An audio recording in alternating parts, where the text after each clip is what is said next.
One of the most powerful arguments put forward by Novak Djokovic's lawyers, and why I think he won his deportation hearing, was the way he was treated or mistreated at Melbourne Airport by border officers when he arrived to play at the Open tennis tournament.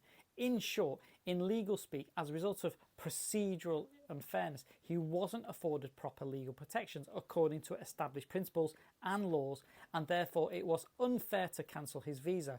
Here, Djokovic's lawyers were arguing 4 points. One, when he arrived in the early hours of Melbourne Airport following a 25-hour flight, he wasn't properly rested before being interviewed several times by border officers. In other words, he wasn't fit to be interviewed. Two, Djokovic was kept incommunicado for that time, having no access to lawyers or legal advice, a very important safeguard against overbearing nature of the state.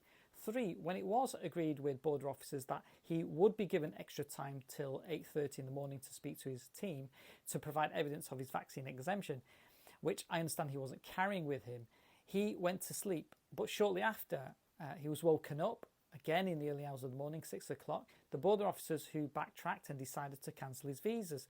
In other words, he wasn't given proper notice and time to respond. And the 4th point his lawyers used was Djokovic argued that he felt pressure from the border officers to accept his visa cancellation immediately. So according to the border officials, then his legal team would know what they were dealing with in the morning. In short, he wasn't properly told of the reasons behind the decision. Now, that's not the end of the story. The government minister can still revoke his entry using ministerial power granted to him, and may rely on 3 points to deport him.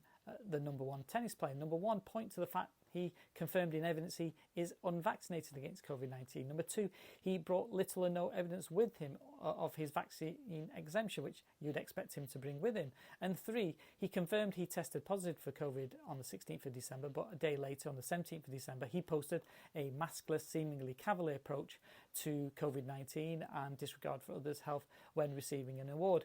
Now, no doubt he was treated poorly by border officers, placed in a detention hotel, and may have won the first battle. But the question is, what will or should the Australian government do next? What do you think? Allow him to play or deport him?